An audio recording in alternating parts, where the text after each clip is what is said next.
E aí, tudo certo? Hoje a gente vai desvendar de um jeito bem direto como montar uma carteira para aposentadoria usando ETFs de ações lá dos Estados Unidos. Bora lá construir esse futuro? Então, o nosso roteiro é esse aqui, ó. Primeiro, a gente vai entender por que os Estados Unidos são tão importantes nesse jogo. Depois, vamos construir o alicerce da carteira, colocar uns, digamos, temperos, buscar o potencial das empresas menores e, no final, o mais importante, o passo a passo de como começar a investir daqui do Brasil. Então, vamos começar do começo, né? Por que, com tanto mercado no mundo, o foco deveria ser os Estados Unidos? A resposta, resumindo, é uma só: tamanho e poder. A grande questão é essa mesmo. Por que quem está no Brasil deveria olhar para lá, para o norte, na hora de pensar na aposentadoria? A escala, pessoal, a escala explica tudo. Olha só esse número: 60%. Esse é o peso do mercado de ações americano em relação a todos os outros mercados do mundo somados. Sabe o que isso significa? Investir no mundo sem olhar para os Estados Unidos é como entrar num jogo e ignorar o maior jogador em campo. Não faz muito sentido. Beleza, já entendemos o porquê, agora vamos pro como. É aquela história, né? Toda casa precisa de um bom alicerce. Na nossa carteira, essa base vai ser um único ETF bem diversificado. Simples assim. A primeira opção para essa base são os ETFs que compram o mercado inteiro, como o VTI, o ITOT e o SCHB. Com um único papel e uma taxa minúscula de 0,03% ao ano, dá para investir em milhares de empresas de uma vez só. É o jeito mais completo de ter um pedacinho de toda a economia americana. E aqui vem a parte boa, para simplificar a vida. No final das contas, para quem pensa no longo prazo, eles fazem a mesma coisa. É sério, não precisa quebrar cabeça. É só escolher um deles e pronto. A outra opção para nossa fundação é ir no mais famoso de todos, o S&P 500. Aqui, o VOO e o IVV são as melhores pedidas, com aquela mesma taxa baixinha de 0,03%. Fica o alerta para o SPI. Ele é o mais antigo, o pioneiro, mas a taxa é 3 vezes maior. E pode parecer pouco, mas em décadas, nossa, isso vira uma bola de neve de dinheiro que deixa de ser seu. Tá, mas e aí?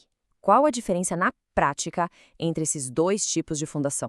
Pensa assim, o VTI é você levando o supermercado inteiro para casa, com mais de 4.000 produtos dos grandes aos pequenos.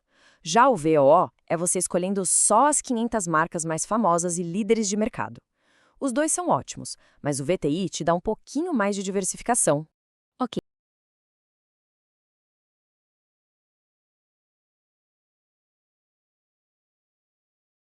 Alicerce pronto. Agora a gente pode pensar em dar uma cara diferente para a carteira, adicionar um tempero. Vamos falar sobre os dois principais estilos de investimento: crescimento, ou growth, e valor, ou velho. De um lado, a gente tem o VUG, focado em crescimento. Ele investe em setores como tecnologia, empresas que estão prometendo crescer muito rápido. Do outro, o VTV, focado em valor. Ele já olha para empresas mais tradicionais, mais consolidadas, como bancos e setor de energia. E as taxas, olha só, continuam bem baixinhas. Para visualizar isso, pensa numa floresta. As ações de crescimento são como aquelas mudinhas novas, sabe? Crescendo a todo vapor, com potencial enorme, mas também mais frágeis, mais voláteis.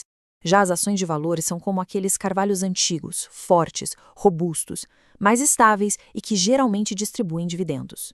Mas olha, nem só de gigantes vive o mercado, né? Existe uma outra porta bem interessante, que é a de apostar nas gigantes de amanhã. Estou falando das empresas de pequeno porte, as famosas small caps. Existe um negócio que o pessoal estuda há tempos, o tal do prêmio de small cap.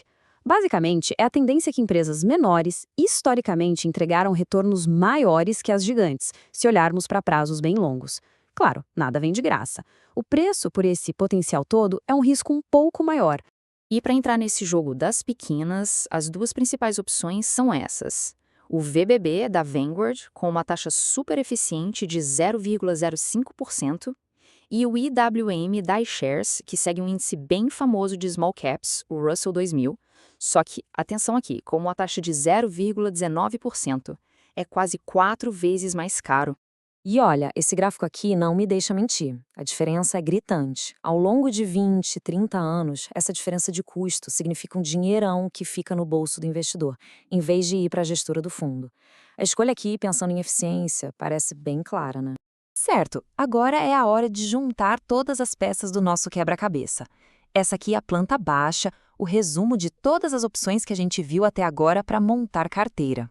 Então, o resumo da ópera é o seguinte: se a ideia é máxima simplicidade, o VTI resolve tudo num só arquivo. Para focar só nas gigantes, o VOO é o caminho. Se o perfil de risco é mais arrojado, o VUG pode fazer sentido. Se for mais conservador, o VTV. E para adicionar aquela pimentinha, aquele potencial extra de crescimento, o VB serve como um ótimo complemento. E agora a pergunta de R$ 1 milhão. Beleza, e como eu faço isso? Não adianta nada ter um mapa do tesouro e não saber como chegar lá, né?